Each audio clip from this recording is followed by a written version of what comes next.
Welcome to the best of first-person episodes from Phantoms and Monsters. Please like, subscribe, and hit the bell icon so you'll be notified of all future uploads. Reptilian in Seattle. This is just a brief description of what I have seen. There is a lot more detail I can tell about this. This happened in the fall of 2013. I can't draw, I can describe all of this better by mouth. Their skin, their eyes, their bodies and other things I saw in the foreground and background. Their skin had strange properties. I saw them from my living room window, the binoculars under a tree that was unusually covered with lichen.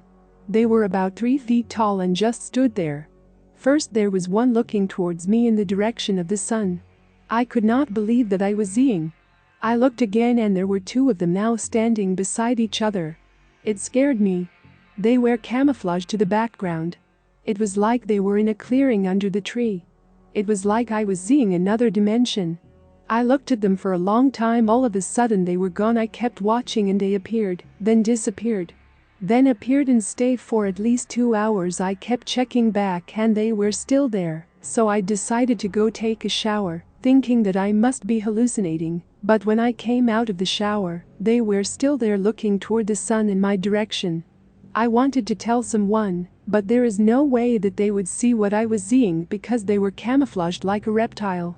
They had big round eyes, 2 holes for their nose and a slit for a mouth. Their skin was like scales that changed colors matching the background. I went to sleep after about 3.5 hours.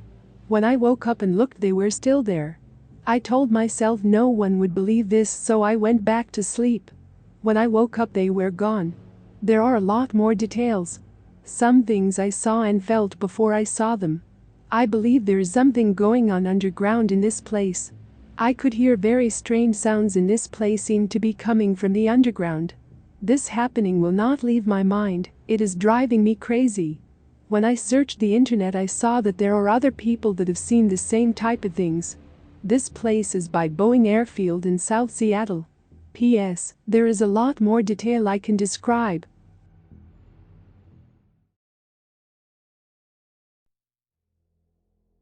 My alien hybrid son. My hybrid son was taken mid-April of 2012. They used the word claimed. I carried him for about 2 months. I knew he was a boy and I named him Drax. Named after Max, his human father, and the Draconian reptilians I am involved with. During my pregnancy my ex was shut down and I was taken for several hours. When I was coming to I saw a figure standing to the side of the bed making circles above my stomach. I knew I had just been returned and I knew they were making one last check on the baby. He was brought to me October 10, 2012 for breastfeeding and bonding. I am sending pictures of my pregnant stomach and claw marks where he held on to my left breast as he fed from the right. He didn't mean to hurt me. There was absolutely no feeling to the red and infected looking claw marks, and they were basically gone in 4 hours. However, my right nipple felt like it had been placed in a vice. The only other time I experienced that pain was when I breastfed my daughter. They left tracks in the snow. I didn't know what they were until a couple weeks later. I was standing in my kitchen and I heard these words, Drax tracks. I stood in that kitchen laughing and crying. I know it was my son who told me. I felt it. I knew it. There is so much more to this than I could possibly try to write. They have been manipulating my pineal gland. They are able to use me as a computer, loading and downloading information. I feel as if I am ahead of time. I have received many messages from them and continue to. I have many very credible witnesses. They include an attorney, a fireman farmer, and a prison guard. I have been regressed 5 times and some are recorded. The psychologist who regressed me would be willing to speak. I need help. I have reached out to many people. The only time I feel okay is when I am sharing what is happening to me. Some of the things that are happening are difficult to share because they make others very uncomfortable. So I am left holding all this inside. I have been doing illustrations and writing down everything and keeping track of dates the best I can. This all started in 1961 when I was 12. It was a sighting, daylight, with several witnesses including 2 police officers. I am still in contact with the chief of police from back then. Unfortunately, he is 93 and in bad health, along with good and bad memory days. He was at the station and said he fielded calls for over 20 minutes. One of the calls was from a fellow officer at the scene, and another was a city councilwoman. I was discouraged from talking about this in hopes that I would forget. It was the worst thing my parents could have done. I never talk about it. For 50 years I never talk about it. It was only when I met a ufologist in college, Professor September 1st, 2011, that I opened up. I told him of the sighting. That's all. I thought it was for 50 years. But I lived with PTSD and panic attacks. I haven't had a pap smear in 20 years, and still am unable to watch someone get a shot on TV. I have always had mental abilities. The police chief was a smart man, and knew there was more to it than that, so he found the regression therapist. At the end of my first regression I felt myself immobilized and going up into the ship. One of the very first messages they gave me in 2011 was, all memories are packed and taken with us in each new life. They said, when the load becomes too heavy or we no longer have the energy to carry it, we travel as light knowledge energy. They told me to take this baton and run with it. That is what I am trying to do.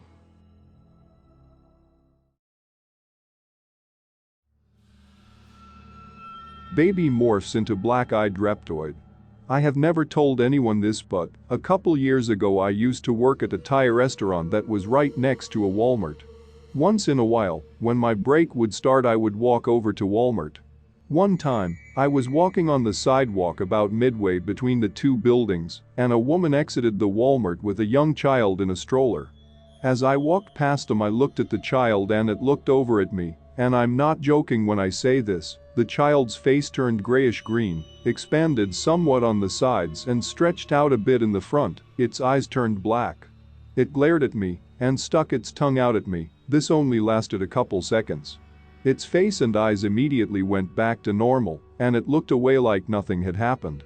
I instantly knew that it was mocking me and did it deliberately, so that I would see it. There was no one else on the sidewalk.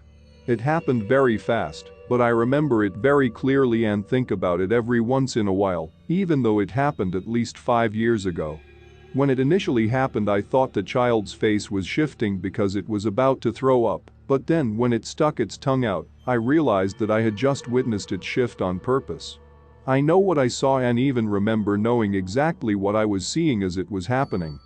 I instantly knew that this thing had done this on purpose, and it was not some slip-up. I have never been able to get the image out of my head. The best reference I can give is from the movie, The Devil's Advocate.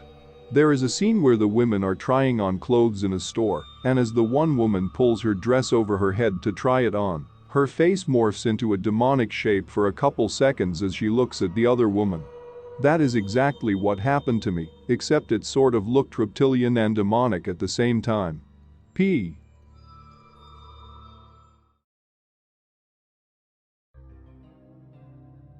Los Angeles judge morphs into reptilian. I was in Muni court and in front of a judge who momentarily changed shape into a reptilian. Once the reptilian sensed that I showed no fear, it expressed fear at me and then changed back into a human form. I was standing about 10 to 15 feet from the judge.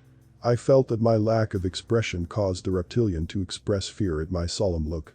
My thought was of disbelief because I was in court for a traffic violation. Nobody else in the courtroom seemed to notice the physical change of the judge. This only took about 5 to 10 seconds. My case was rescheduled, and the next time I was to go in front of that judge, she recused herself and would not see me again. I saw what I saw. I will never forget this incident. I have told only 2 people of this incident. The judge was dressed in a black robe, and her face was what changed. I did not see her hands at the event as they were on the desk and were blocked by the podium where I stood. No words were spoken during the shape change. The judge did not want to speak to me after the event, but had the bailiff tell me to return at the next scheduled court date. I never saw the judge again in my return visits to the court. There were probably 15 other people in the courtroom, including me.